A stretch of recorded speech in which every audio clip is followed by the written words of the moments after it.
Now, what he said was completely wrong and only plays into Putin's hands. This is a man who deployed nerve agents on the streets of Britain, who's doing deals with countries like North Korea. And this kind of appeasement is dangerous for Britain's security, the security of our allies that rely on us, and only emboldens Putin further.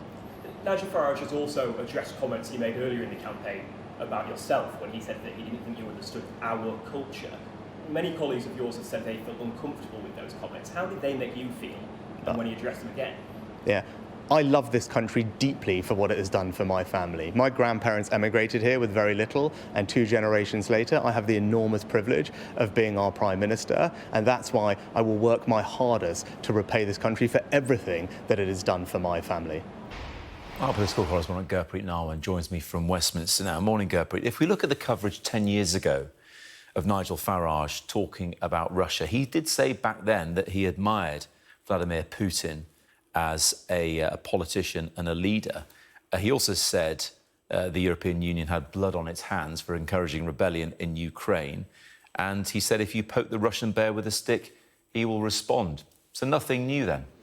No, it's not new, but in the context of what's happened in Ukraine and in the middle of an election campaign, it's really drawn the ire and criticism of politicians from across the political spectrum and has managed to unite politicians across the political spectrum in condemnation of the comments that he made in that BBC interview last night, in which he reiterated, as you said, views that he has held for a really long time. He said that the EU and NATO had provoked Russia by expanding eastwards since the end of the Cold War. It's a framing, a historical framing that Vladimir Putin regularly uses, and one that he used to justify his actions in Ukraine, this kind of claim that the West betrayed Russia by reneging on promises that no such expansion would take place. It's obviously a historical framing that would be strongly disputed back here, but an argument that Nigel Farage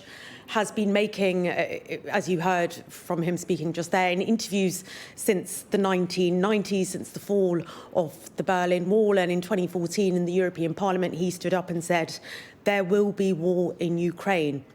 He said, "It was obvious to me at the time," in that interview last night. And as I said, he's drawn criticism from across the political spectrum, from Labour and the Conservatives, who have accused him of being an apologist for Putin, of expressing sympathy for a man who used nerve agent on British streets, a reference there to the Salisbury poisonings. We can actually have a listen to what David Simmons of the Tories and Chris Bryant of Labour had to say about it.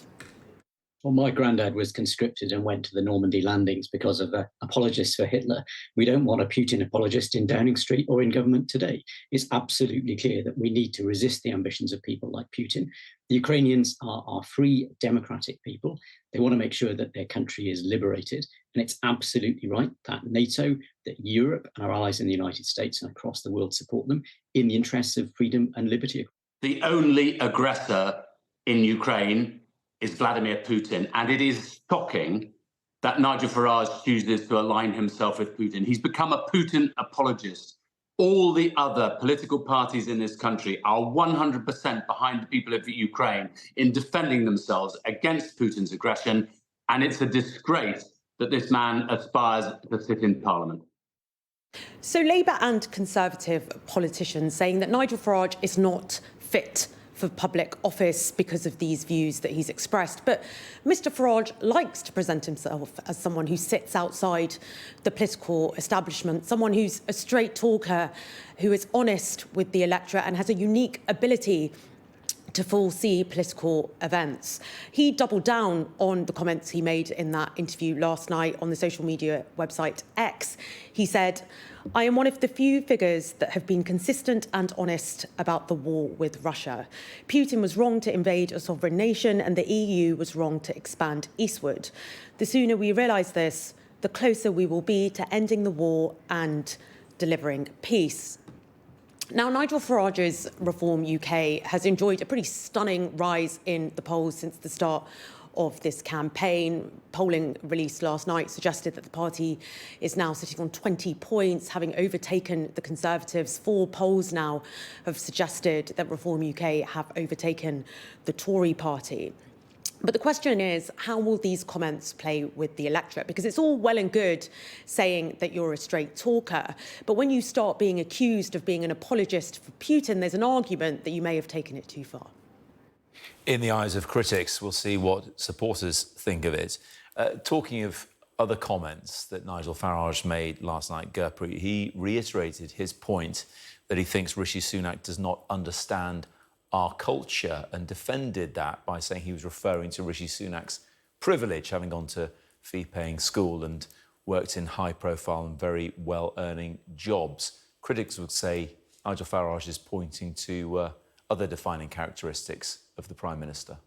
Well, Nigel Farage himself went to a fee-paying school and is hardly underprivileged, but the comments he was making here were following the D-Day commemorations, when the Prime Minister controversially left those commemorations early and faced backlash from members from across the public. It played very badly with the public. At the time, Nigel Farage came out and criticised the Prime Minister, saying that he did not understand our country, and he said he was referring to the Prime Minister's class and privilege. That led to a lot of criticism. There were Tory MPs, including Mel Stride, who said that he was very uncomfortable by those comments. Shabana Mahmood said that the comments were a dog whistle. Nigel Farage defended those comments, saying that it was nothing to do with the Prime Minister's race. Rishi Sunak was born and bred in the UK. He is, of course, a British citizen.